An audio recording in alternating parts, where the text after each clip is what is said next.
He says, I've been a Pep player for 40 years, and everybody calls me Pep. He said, I don't like that. I said, Pop, forget about it. I'm Willie Pep, and that's the way it went. Willie Pep won 229 fights and lost only 11 times in his career. The defensive master made grown men miss punches like they were swinging at ghosts.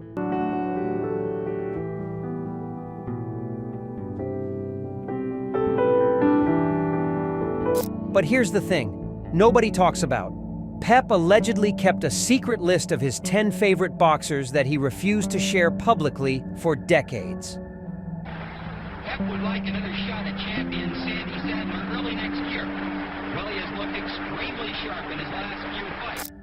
Sources claim he finally revealed these names during a 1992 interview at a Hartford boxing gym, and some of his picks shocked everyone in the room. Reportedly, Pep almost left his biggest rival off the list completely due to personal hatred.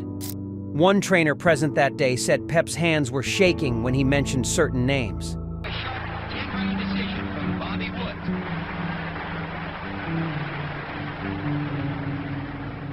Woods. The Connecticut legend studied fighters obsessively throughout his career, watching old films until the reels wore thin. He memorized their moves, copied their footwork, and borrowed their tricks.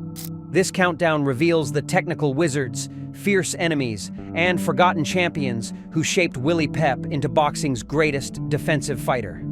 10. Kid Chocolate. Willie Pep allegedly discovered Kid Chocolate in the darkest corner of a Hartford movie theater. The flashy Cuban fighter danced around opponents like he was performing ballet.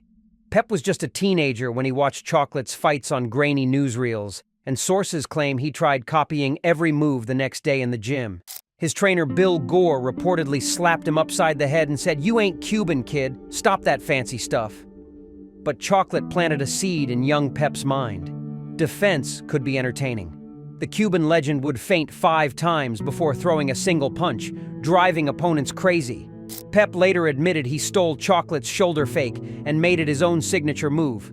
Both men faced discrimination in the ring, though for different reasons. Chocolate showed Pep that a defensive fighter could still pack arenas and make people stand up from their seats. 9. Lou Ambers. Lou Ambers had something Willie Pep secretly wished he possessed: an iron jaw and a dog's heart. Sources claim Pep once told a reporter, "Ambers took punches I would have run from." The Herkimer Hurricane was a lightweight brawler who walked through hell to win fights. Pep trained in New York gyms where Ambers was a legend, and he studied the tough Italian fighter up close. Their styles couldn't have been more different. Ambers marched forward eating punches, while Pep danced away from everything. But Pep allegedly respected Ambers more than almost any slick boxer. He watched Ambers go to war with Henry Armstrong 3 times, bleeding and battered but never quit. Friends reportedly heard Pep say, "I got the skills, but Ambers had the guts." That admission showed how much the defensive wizard valued pure toughness. 8. Jimmy McLaren. Jimmy McLaren was the thinking man's knockout artist, and Willie Pep reportedly called him the smartest puncher who ever lived. Hartford's Irish boxing fans constantly compared young Pep to McLaren, which allegedly drove him nuts at first. But Pep eventually started studying McLaren's old fights obsessively. The Irish assassin didn't just throw bombs, he set traps and counterpunched from defensive positions. Sources claim Pep watched McLaren's footwork angles frame by frame, trying to figure out how he created power from nowhere. McLaren could make you miss by an inch, then crack you on the way out. Both fighters understood pressure from their ethnic neighborhoods and knew every fight carried the weight of their communities. McLaren proved something crucial to Pep's development. You could be a defensive master and still hurt people badly. That balance between safety and danger became Pep's trademark. 7. Chalky Wright. This pick allegedly caused arguments wherever Pep mentioned it. Chalky Wright was the featherweight champion Pep beat to win his first title in 1942.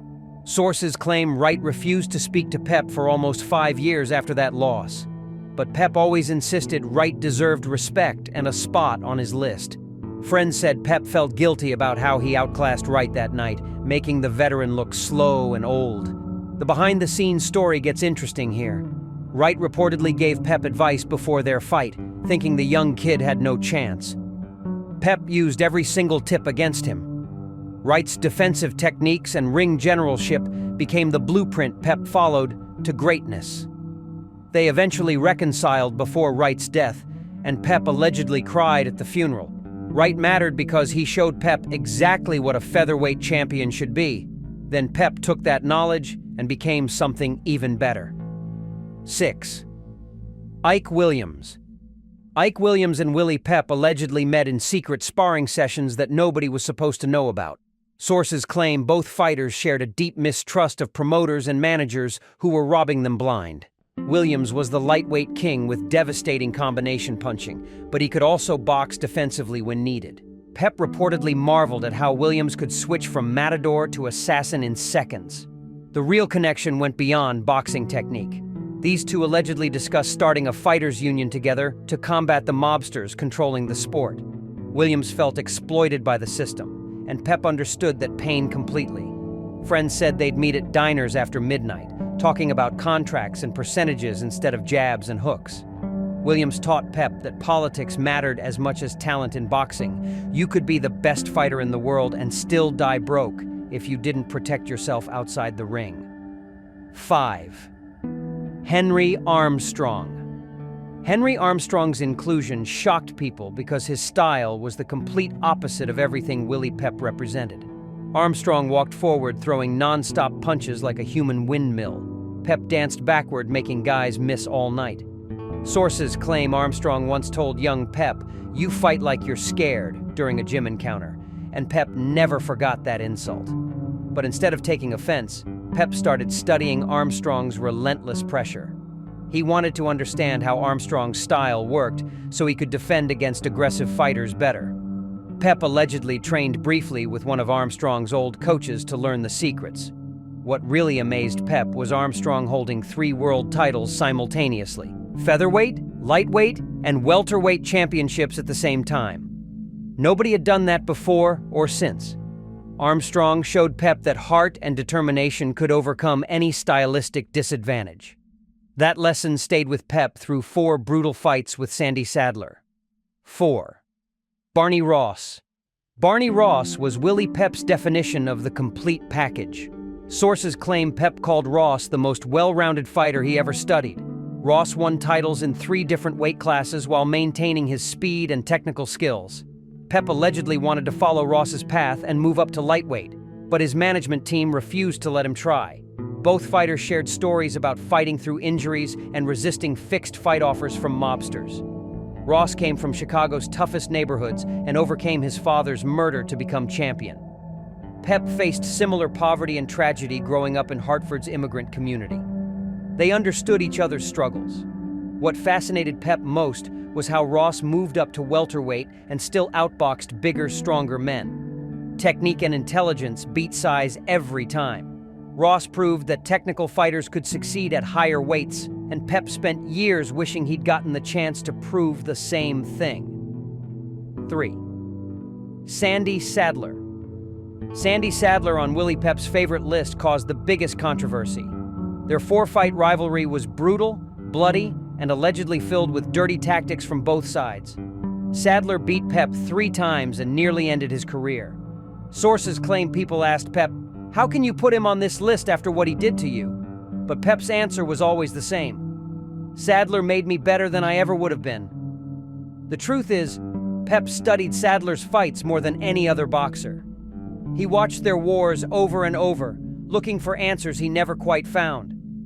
Sadler's freakish reach and roughhouse tactics pushed Pep to his absolute limits. Friends said Pep privately admitted, "I was getting lazy until Sadler came along." Late in life, Pep called Sadler a necessary evil, the fighter who forced him to evolve. Without Sadler, Pep might have coasted on natural talent. Instead, he became a legend. Reportedly, Pep kept a photo of Sadler in his gym office until he died. When asked why, he allegedly said, "To remember what happens when you stop improving." That obsession with their rivalry defined both men's careers and legacies forever. 2. Sugar Ray Robinson. Sugar Ray Robinson was Willie Pep's near-universal pick for second place. But sources claim Pep made a wild statement that shocked everyone. He allegedly said, "At equal weight, I could outbox Robinson." That claim caused arguments in boxing gyms for years. Both men were defensive masters who revolutionized their eras with slick footwork and impossible reflexes. The behind-the-scenes story is fascinating. Pep and Robinson allegedly sparred once in a closed gym, and neither man would ever discuss what happened in that ring. Some say Robinson dominated, others claim Pep made him look ordinary. The truth died with both fighters.